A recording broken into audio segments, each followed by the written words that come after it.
జై Swaraj world TV ప్రేక్షకులకు వినాయక చవితి 7వ దిన శుభాకాంక్షలు. ఈ రోజు రెవెన్యూ కాలనీలో హరిద్రా గణపతి పూజ చేయడం జరిగింది.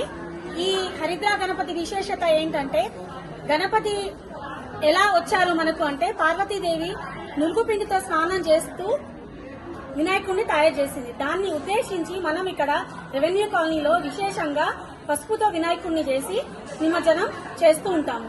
అలాగే గౌరీదేవిను పార్వతీదేవిని కూడా మనము పసుపుతోనే హరిద్రాతోనే పూజించి అర్చించి చివరికి నిమజ్జనం చేసి ఆ పసుపు ముత్తైదులందరూ పంచుకుంటారు. కలపడం కూడా పసుపుని ముత్తైదులందరూ వచ్చి వాళ్ళ స్వహస్తాలతో పసుపుని కలిపి తయారు చేసి విగ్రహాలు తయారు చేసి వినాయకుడిని తయారు చేసి అమ్మవారిని తయారు చేసి అర్చించి వివిధ పుష్పాలతో కనుమల ద్రవ్యాలతో పూజించి ప్రసాదం వితరణ చేసి చివరికి నిమజ్జనం చేస్తారు. సో మన రెవెన్యూ కాలనీలో ప్రతిరోజు వినాయక చవితి పండుగ పురస్కరించుకొని సో రకరకాలుగా వినాయకుడు అలంకరింపబడుతూ ఉన్నారు. సో దీనిపై ఏమంటారు? అవునండి, ప్రతిరోజు ఒక్కొక్క అలంకరణ ఉంటది. ఒకరోజు గరికతో ఉంటది, ఒక్కోసారి మోదక గణపతిలో ఉంటది.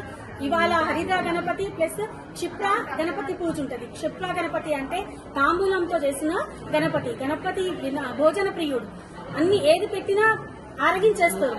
కానీ అది పొట్ట నిమ్మలంగా ఉండడానికి మనం తాంబూలం 108 తాంబూలంతో వినాయకుడికి అర్చిస్తాము. అది కాక క్షిప్ర గణపతి అంటే విద్యార్థులకు చాలా శ్రేష్టమైనది.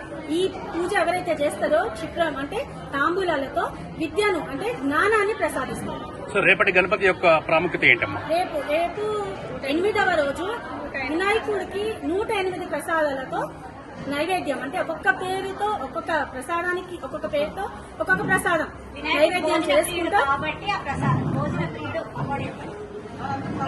9వ రోజు లాస్ట్ రోజు 9వ రోజు సత్యనారాయణ సామూహిక సత్యనారాయణ వ్రతాలు జరుగుతాయి. దాంట్లో భాగంగా కూడా మహిళలందరూ పాల్గొంటారు.